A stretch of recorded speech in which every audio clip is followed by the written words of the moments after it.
Man, today on the podcast, man, we welcome back a dope guest. This is the founder of Pro Black Pro Life. This is somebody who was on the podcast last season. Everybody was kind of talking about the episode. Everybody thought that she was great. So we said we're going to bring her back. The devil did not want us to do that. But we still did it. We still did it. I'm talking about our girl, Cherilyn Holloway. What's good? Woo! That was proud, Sharon. Everything is great. Everything is great. That was my. You gotta clap for yourself. Isn't that what they say? You gotta clap for yourself. They don't say that. Clap for yourself. If nobody else can clap for you. There you go. Hey, look, we tried to get Cherilyn on the podcast last time, and every time we get you on, we be having technical difficulties. Oh, clap. Yes, but we're very happy to have Cherilyn on the podcast, and I'm out here trying to stay on fire for the Lord, man, because lukewarm it ain't me. My name ain't Luke. I'm not warm. So I was listening to Radical for Christ last night. Fred Hammond, bro, that album. Oh wow, I don't know where this is going. I'm not gonna lie to you, but go ahead. I'm just updating you on my life, man. Like I'm trying to be radical for Christ, man. Okay. But but I did want to get Cherilyn's input on the NBA playoffs going on right now. Shout out to the Grizzlies. We're gonna hit a Grizzlies game tonight. Yeah, but we winning tonight. Hopefully, we win. But I will have a problem with Kyrie Irving that I want to get your opinion on, Cherilyn, because I know you love basketball as well. Kyrie don't like to work, and that irks me. Well, that's a big assumption to make. I mean, man, he don't like to work. You know, he was playing for the Cavs.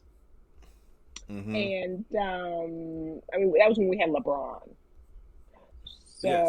We could have, a couple people that was like, 60%. Yeah.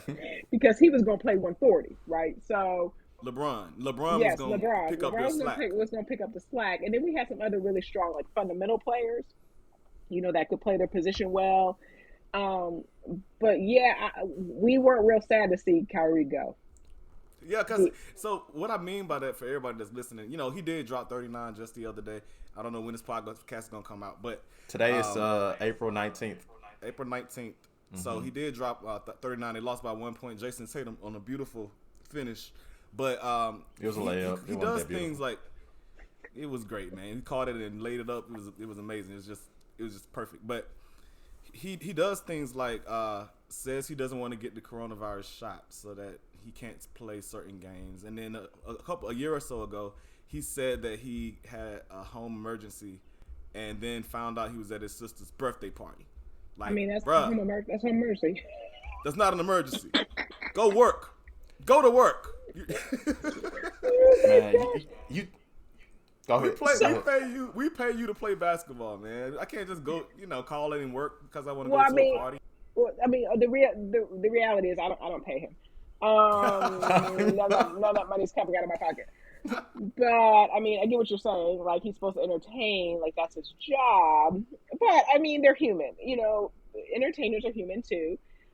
I would be so okay. I watch the games, but I don't really pay attention to like the bracket because I'm like 7 games. Like, this is gonna take a long time. I like March Madness better. One and done. Right. So do they play the winners of Toronto and the 76ers? They play. I would think so, because that would put them. I'm pretty sure that would be the 2-3, or I guess the 2 versus 7. Yes. I'm pretty sure that's who they would play. So then he can't go to Toronto because you can't even go to Toronto. You can't play in Toronto without the vaccine. Toronto's not gonna win. So I'm just saying. But that's a good point. Just if they do, now he has another set of issues that he's gonna have to deal with because he won't get vaccinated. Yeah. And I feel again, everybody has their a right to make that decision and to accept the consequences of that decision. And if your team, I don't know what his contract is looking like, but if your team is okay with that, or like there's nothing in the contract that's, I feel like they could cut you for anything. Like they're like, right. Oh, you blew your nose too loud. Like you're done. Yep. So I feel like they could probably, but for whatever reason, it's not. the investment is not worth it, right? Like Yeah. having him traded or whatever is not worth it for the vaccine. So at that point, like he can do what he wants. So like, right, if he knows like, well, I can't play these games or I can't play that, and I'm okay with that, then he's gonna be okay with that. And I mean, if we're not okay with that and the team still keeps him, again, we're not the ones. We're technically not paying ourselves. Our like $40 ticket ain't paying his salary. Facts. If you don't want a ring, Kyrie, just say. Man, first I of don't all, want a ring. He's got a ring. facts. You're right. You're right. He got one. He got one. Maybe he's not pressed. Maybe he's like one of those people who only needs one. Yeah. Maybe he's like, nah. Now I just want to pay for my kid's college. Hey, I mean, he making like 40 mil a year, so I'm pretty sure he doing pretty well for himself. And no, I'm not gonna let this slide either, Ryan, because you talk about like going to the birthday party and stuff like that. We all know that in the black community, that's the easiest way to get excommunicated from said community is by not showing up to somebody's party. So I don't even blame him for that. And also, like, raise your hand if you've never lied about a sick day before, taking a sick day where you were not sick.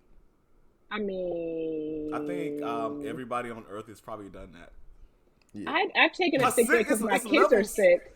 Okay. But, well, it's levels to sick. Sometimes you wake up, I don't feel good. Yeah, like sick is like I don't feel good. Mm-hmm. I don't feel like going to work. Feel like work. Yeah. Okay. Feeling. Okay. Hey. My God. Either way. Feeling it. Right. Either way, the NBA is all about return on investment, and they feel like they're getting a great return on his investment. He dropped 39 the other day. He's literally like a tenth of a second away from winning game one, single-handedly, basically. So like, we're not gonna ride Kyrie right now. This is what we're not gonna do, Ryan. Yeah. Shout out to George Moore. I'm sure he agrees with me. George Moore, holla at me. George Moore, avid Kyrie Irving hater, avid Kyrie Irving hater. For reasons that we all know. Nah, I won't hate on him though. Yeah, but let's get into this topic though.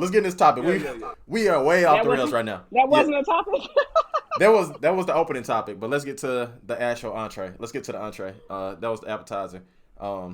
Last time you were on the podcast, you kind of talked about black people potentially going extinct and like how that was a very real possibility, and we act like it's not.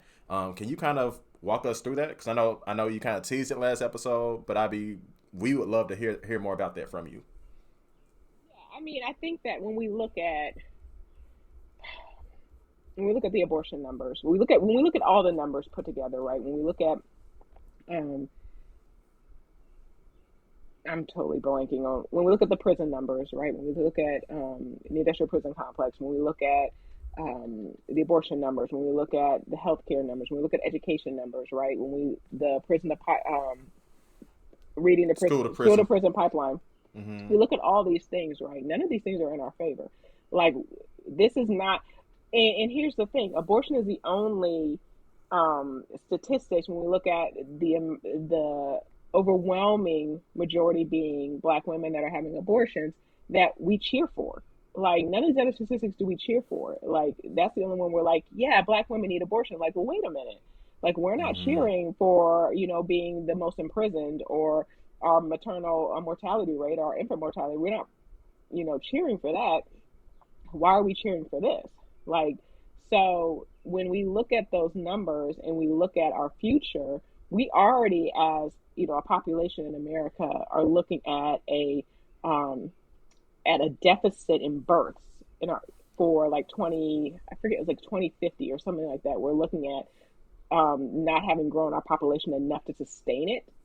And so, but then if we break down the numbers, well, what does that mean if we are, 13.5% of the population, if we're having the most abortions? So, where at one time it looked like African Americans and Latin Americans were going to be the majority, like all of a sudden, now that's starting to be reversed. And we just can't ignore the data. Like, that's my thing, is that if there was no data, like, I have my own convictions biblically, but if there's no data, like, for me to say, like, pause, I can have my moral convictions and I can speak about my moral convictions. Like, there's nothing wrong with that. There's nothing wrong with saying, just abortion is wrong. We shouldn't do it. Like, biblically it's wrong. We shouldn't do it. There's nothing wrong with saying that.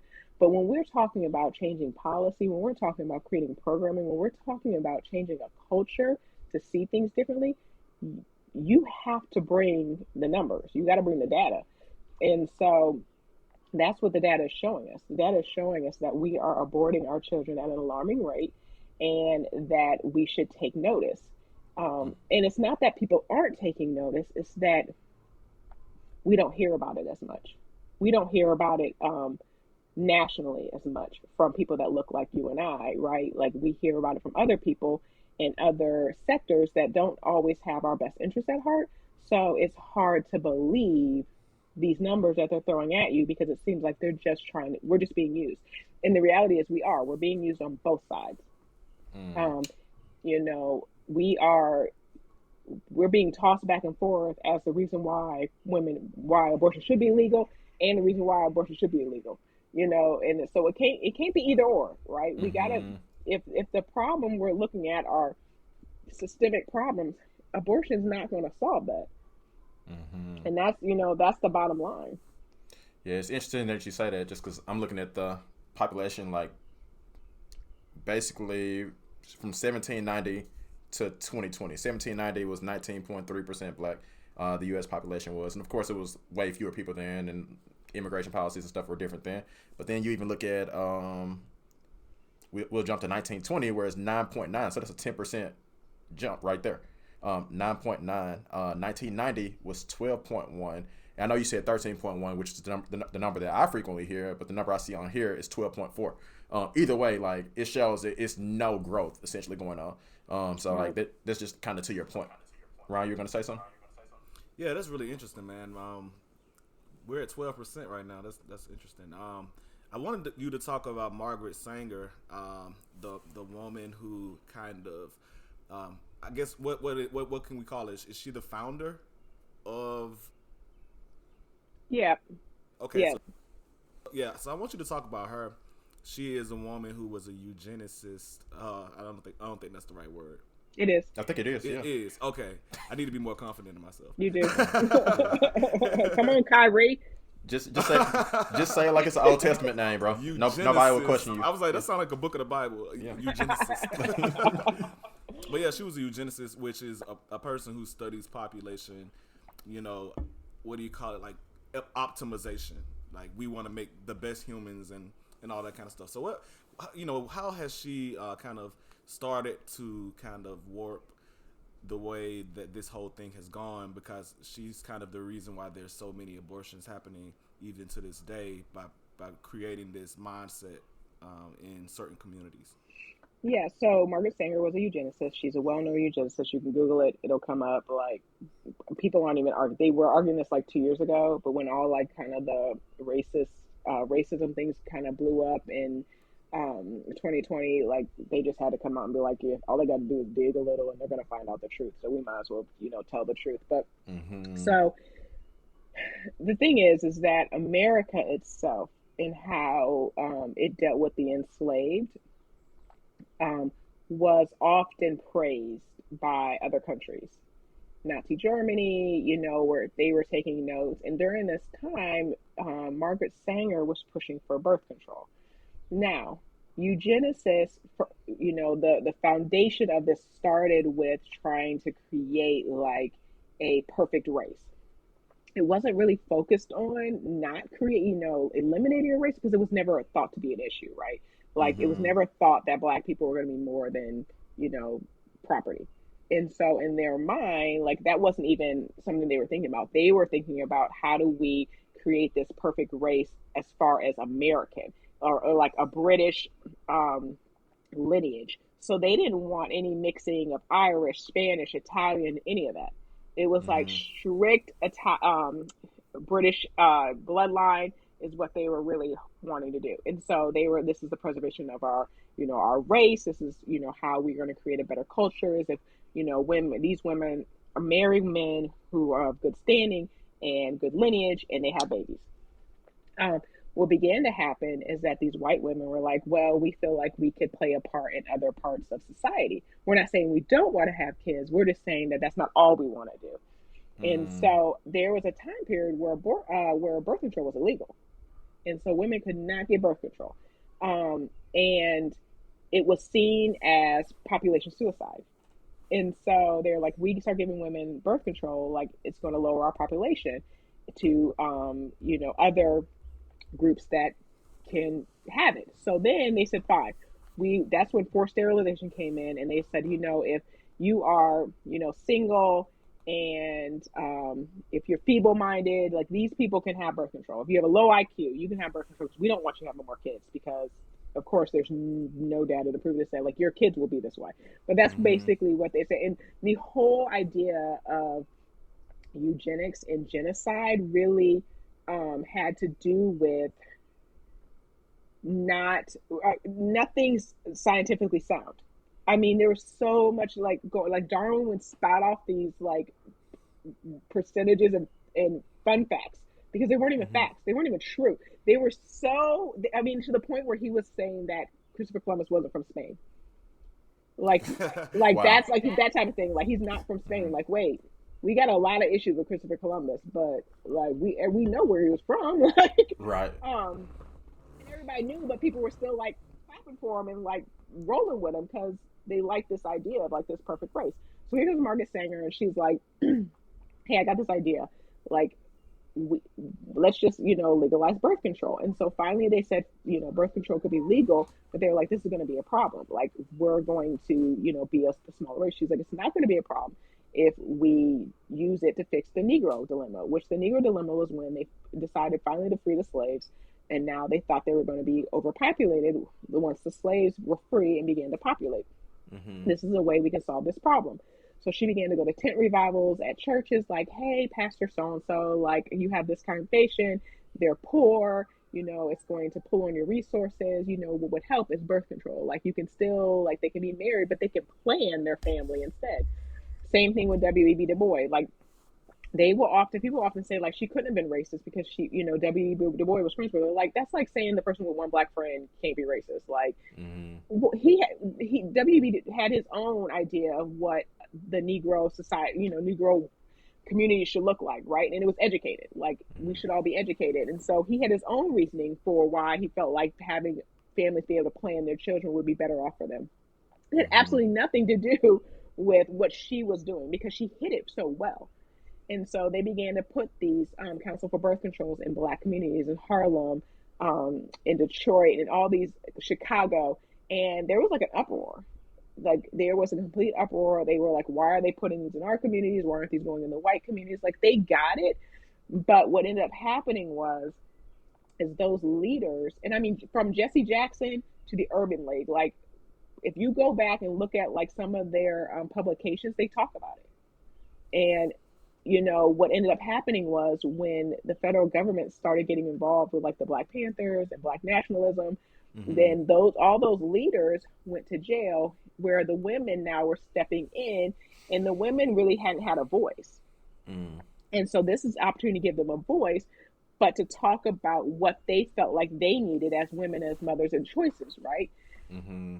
But they also had beef with the women's movement, right? Because the women's movement didn't include them. Like they didn't have the same issues.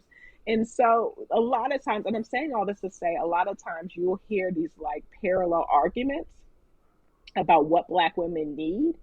And it's not, they're not coming from us. Like you can go to places, you can hear about, what Black women feel like they need, organizations and things like that. But we're not a monolith, right? And so a lot of it stems from these roots of being enslaved and not having control over our bodies and not having control over, being raped and having to give, birth, like being a commodity that creates more commodities, right? Like a Black enslaved woman was like the most high priced commodity because she could create more, right? Like if you have cotton, cotton's not going to create more cotton by itself. Right. And so, we're struggling with all these things, right? In 2022, we're still wrestling with all these things. We're still wrestling what it means to control our own bodies. And so when we as African Americans or, as I say, as, a Black person, I walk into these conversations, I got to keep that in mind. You know what I'm saying? Like I've got to have an understanding of what my sisters are saying because it makes sense. You know what I mean? Yeah. It makes sense for them to feel like this is just someone else trying to control my body. And until we grapple with the entire history of it and really kind of lay it all out and start putting the pieces together and, moving pieces around, until we can do that as a collective, it's going to be a challenge. And I know you asked Mm-hmm. about Margaret Sanger, and I like went all the way Hey, to it's all good. 2022, but Mm-hmm. No, that's good. That's a lot of informative information too.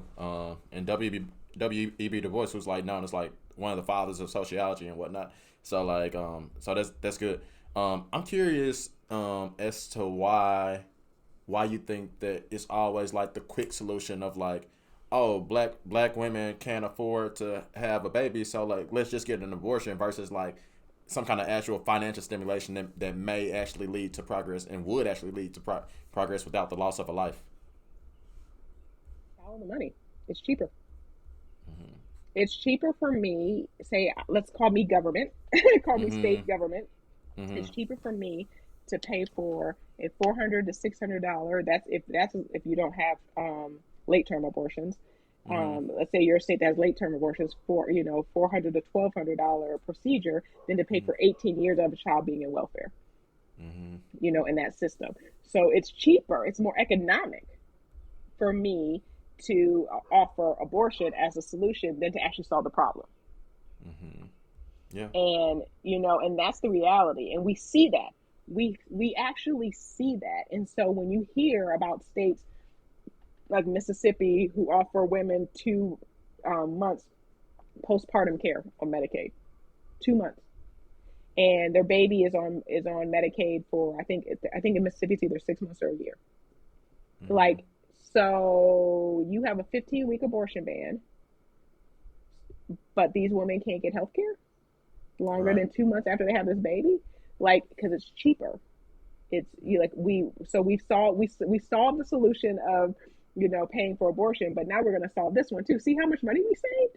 Like, Mm-hmm. it's not about solving the actual problem. These aren't people that are trying to make abortion unnecessary and unthinkable. That's not who you're talking to. You're Mm-hmm. talking to people that are hanging their hat on their constituents wanting them to save babies. That's it. Mm-hmm. Um, but we're talking about babies in the womb, right? Like, we cannot save a woman by the blood of her children, but we also can't save a baby by sacrificing the mother. And Mm-hmm. so in order to actually solve the problem, we have to think about what you just said. Like, why are they jumping in the first place? Like, what is the actual root problem? And we know that economics is 70% of that root problem. Mm-hmm. And that if we just do something about that, and honestly, I'm gonna be completely, I don't feel like that's the government's place. I feel like Mm-hmm. that's the place of the church. I feel like after the Great Depression, the church kind of walked away from that role and has never kind of stepped back into it. Mm-hmm. There are churches that are doing amazing things. I don't want to put every church in a box, but as a whole, that's what we're supposed to take care of. Yeah. And so if we were able to take care of um, these women and these children and these families, and the way that we used to, we could create a different outcome. Mm-hmm. Yeah, I think that our one of our biggest episodes of all time that we did was like with two black a black couple that were Trump supporters, and they were kind of saying like the same thing, like that's the role of the church to do these things, but like they didn't really have a response as to like, well, why isn't the church doing these things? You know what I'm saying? And like for me, like I think off the top of my head, like as churches have grown and like became like more like satellite campuses and like look for identity and identification and things, like some churches have like made certain things their identification. Oh, we're the adoption church, or we're the we the woke church. We are the church that cares about Second Amendment rights, whatever the case may be. And it's like I think that like a lot of us led to like boxing in of churches into like certain categories, and like them like wiping their hands and saying this not our duties. Like Yeah, this, that's not our ministry. yeah, That's that's not not our our ministry. It's not exactly. our That's not our calling. ministry. Yeah, that's not our You're calling. not called Yeah. to that. Which And is, it's interesting though, because like we live in Memphis, and two of our biggest hospitals are Baptist and Methodist hospital. That's like the two biggest ones we have in the city. St. So Jude. it's interesting when you St. Jude, Yeah. So a lot of the iconography is talking centered around Christianity, But it's interesting that you brought up the Great Depression being the time when things kind of began to change, because I had never marked that. But I think also like some of the resources in the Black community, lack of resources, is also a big factor in what you're talking about. Because from what I understand, Planned Parenthood does more than abortion. It does like a list of other things, and a lot of people that are impoverished go there for like things that they shouldn't have to go there for. Right. You know what I mean? Yeah. Like healthcare needs and things of that nature. So Yeah. it's a very complex issue. Yeah. That we're It's dealing with. the healthcare provider that they have in their neighborhood. You Right. know, I mean, just where I live in Lorain County, I live in a town called Elyria. They removed the birthing center out of our hospital. Like we have a hospital in Elyria. They removed the birthing center and moved it to a predominantly white area, white wealthy area. Mm. So like that's going to have an effect on like birthing issues, right? Like how are these women getting here? How are they, you know what I mean? Like how are they getting to these appointments? How are they, but and they tried, our city tried and they, you know, talked about the systemic issues, but you know, this is a money choice. It's all about money. It's the same thing about fresh fruits and vegetables, you know, like why, you know, Kroger or whatever, these big box grocery stores don't want to be in the hood, you know what I mean? Like it's not economic for them to be there, you know. They only go where there's a certain amount of money in that area. And so it's the same thing with hospitals. But we have to, these are things we have to demand, right? Like, and we're not demanding them. We are saying, like, we want to solve this issue, you know, this one issue, and then we want to dust our hands off and we want to move away, you know. And I'm not the type of person that says that somebody can't be really good at something, right? Like, I don't like to bash, you know, the Lord's bride. Like, I don't like to bash the church. Like, but we do, but even if you're going to have like that thing, like work with the other churches around you, you know, and say, okay, well, this is your thing, this is our thing. It's like, okay, so you know, this is what we're really good at. Like we have like people in our country, we're really good at this. Oh gosh, we're really good at this. So like I can send somebody to you, you know, on a recommendation, like, hey, go see pastor or sister so and so at this church. They, you know, they provide this.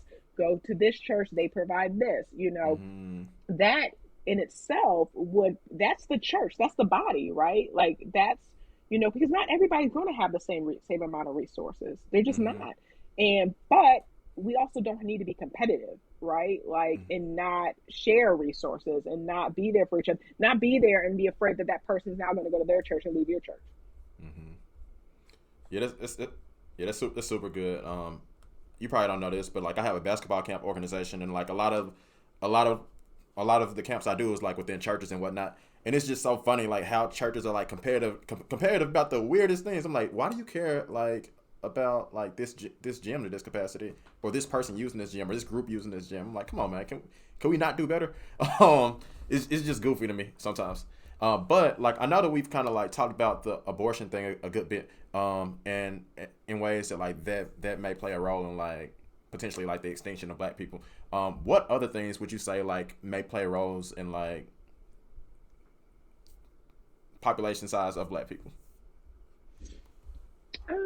I think health, like our overall health.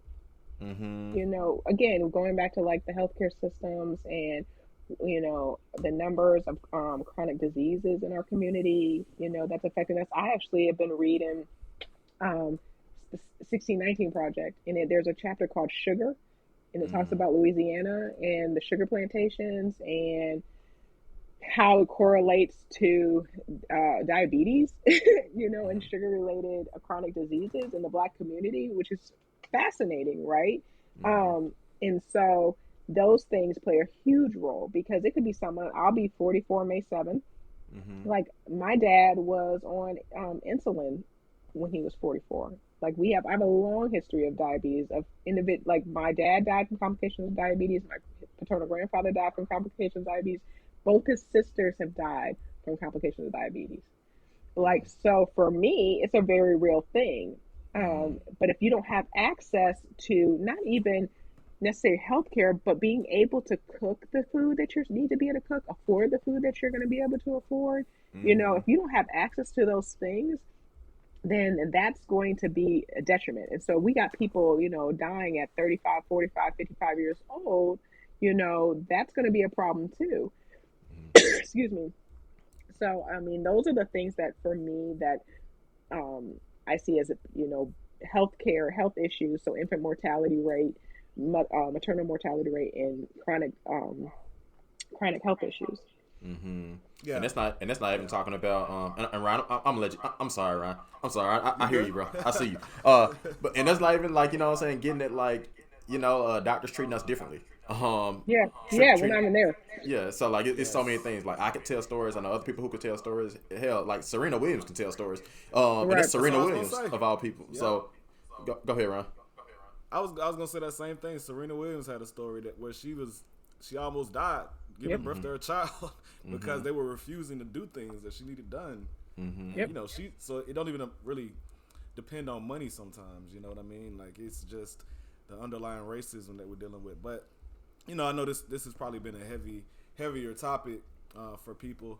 What are the solutions that you would suggest? I know we gotta pray to the Lord. All right, pray. You know what I'm saying? That's always a solution. But then, what other things can we practically do to kind of push the needle in the? Yeah, it's prayer and action. Mm-hmm. And so this is what I would say. This is what the Lord has put on my heart in this season. Mm-hmm. And it may seem trivial to people that are not in this space, but if you're in this space, it probably makes perfect sense. We are in a season of education, right? Educating our community. Mm-hmm. Because we can't do anything if people aren't aware of the problem. Mm-hmm. Like we can't go in and take programming into a community if they don't think they have a problem. Mm-hmm. Right? Like we can't take entrepreneurship programs, we can't take after school programs, we can't take any of that in our communities if they're like, why are you here? Mm-hmm. And so education is key. Awareness is key on these issues. And we really, really work hard to create content and graphics that speak, directly to the Black community. Mm-hmm. So please, and I know it seems like armchair activism, right? Like I'm just being, but at some point there are things you can do, but until people know, until your community knows what's going on, there's really nothing you can do because you're just Mm-hmm. talking to the wall. And as we share statistics, we share this information, you can have a conversation with people and them not really know what side you're on. Mm-hmm. Like one of my greatest teachers were two gentlemen, excuse me, two gentlemen. And I would go and I would take two Black men. I would go and sit. They were both educators. And Mm-hmm. I was 7 years younger than one and like 12 years younger than the other. And we would sit and we would talk about topics. And we may agree on something, but some things we didn't agree on. And they never let me back down on an argument. So if I made a point and they made a dissenting point, and I was like, oh, I guess you're right. They're like, no. Like, you just don't say, you guess I'm right. Like, why? Yeah. You still have, this, like, you need to take your time and figure out how to prove your point. Mm-hmm. So we may just have two things that may be true that may be a connection that we may not know that there's a connection to. Mm-hmm. It may be up to you to link this connection for us. So they would give me time to pause and to think and and then they would go off and talk about something else. They'd be talking about basketball, something else, and I'd go, well, do you think? And I'll start talking again. They're like, yes. They're like, that is probably like, so I just had this opportunity to have these conversations in a way that were respectful and kind and giving and loving. And that's, to me, is what we need to be doing right now, specifically in the Black community. We need to be having these conversations in a way that we're not screaming at each other like, wake up, Black community. Like, I don't know any Black person that responds well to stuff like that. Like, Right. I don't know. Maybe I don't know any white people that respond well to stuff like that. But Mm-hmm. like, you got to be able to have a conversation with someone where they are. Mm-hmm. And if you can't find out where they are, like, I need to know where you are before I start talking. Mm-hmm. And so, like, I don't just go into a place just yakking it up about abortion in the Black community or about systemic racism. Like, I go in and try to find out where you are. Anytime I go in the barbershop now, my barbers bring it up. Like, I don't ever say anything. My barbers will bring like, hey, I was thinking, and there's a barbershop full of people. And Mm-hmm. most of those men are like, wait, what's the word again? Eugenics? What's that? Mm-hmm. What does it mean? Mm-hmm. And every once in a while they'll turn on my YouTube channel like, oh, bro, watch this. Like, You know, and so like just being able to start having those being comfortable having those conversations, y'all. To y'all who are listening, I know it's a hot topic. I know there are probably people in your family that have made an abortion choice, and you don't want to shame them. You don't want to make them feel, you know, bad. But there are also people in your family that are alcoholics and drug addicts, and we ain't got no problem talking about them. Like, you know, you can do this without shaming and without, you know, bringing up just facts and just saying, what do we think about this? Like, has anybody thought about this? Like, do you think there's a connection? You know, there's a likelihood that somebody, and maybe your crazy Uncle Jimmy, who'll be like, yup, it's all connected, right? That, you know, I mean, I literally just had a conversation with a guy on a plane. I was on my way to San Diego. There was an empty seat between us, and we were having a conversation, and he asked me what I was, you know, going to do. I said, I'm going to speak at an event. He asked me what I speak about. I was like, I told him, and he was like, man, he was like, I just read Cast. He was like, and the thing that blew my mind about that is everything's connected. Like, I didn't even have to say it. You know, like, he may not have made the abortion connection, but as soon as I made the connection for him, he was like, makes perfect sense. You know, and that didn't make him pro-life in that moment. You know, it just made the connection, you know, for us to have a conversation. And the conversation then led to him trying to figure out, him and his friends wanted to buy some rental property. How could he help, you know, Black and brown people who are priced out of the market be able to afford a house? Like, how could they socially invest and earn a monetary investment? Like, that's where that conversation led. Like, it didn't lead to him trying to, like, overturn Roe versus Wade. It actually led to him trying to fix the problem, you know, with his own resources. That's good. That's good. Man, Cherilyn, man, we appreciate you hopping on, man. We really do. And one thing I do want to address, you said that, like, your social media posts maybe consider armchair activism. I don't think nobody sees it that way. If you do, then that's on you, bro. Like, our whole generation and the generation that's coming up next is on their phone all the time. So if you're going to reach somebody, it's going to be in that capacity in a lot of ways, or at least 100%. Yeah. So armchair activism, I don't know about that. I call it creative diligence. That's what I call it. But I call it social media salvation. hey, I feel you. How can we reach you? How can we find you on social media? How can we find out more information about pro-Black, pro-life, your next speaking engagement, all those things? So my website, problackprolife.com. Facebook and Instagram is problackprolife1619. Twitter is at Cherilyn HOLLO 12. I don't even know where the 12 came from. Where else am I? YouTube is pro-Black, pro-life. And like, that's probably the best way to find out, like, things about us. Like, come on, subscribe, like, comment. I always respond. I'm trying to think, where am I going next? I don't know. TikTok. Oh gosh. So I'm on TikTok. My son, we are on TikTok. TikTok is at pro-Black, pro-life. So if you go to TikTok, you're going to see a very handsome young man. That's my son. He does our TikToks. He's very gifted and talented at it. And, he really is. He makes them. He's phenomenal. You'll see a couple of me, but they're not as popular. I'm not a handsome 19-year-old. Yeah. You just need to do some dances, you know. He's got the whole. I'm like, I can't do this, son. I can't do this. And he was like, I got you, Mom. I'll do it. So we're gonna have to check that out. Ron, you got anything? No, that's it, Cherilyn. Definitely appreciate you coming on, dropping the information you dropping. And yeah, that's it. I guess we're ready to wrap. Yeah, man. Hey, if you listen to this episode right now, man, if you listen to it on podcast form, we appreciate you. If you're watching it on YouTube, just know you can thank Cherilyn Holloway for that. She was the first.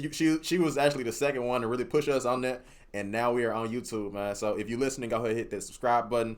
At Uncle Form Podcast on YouTube.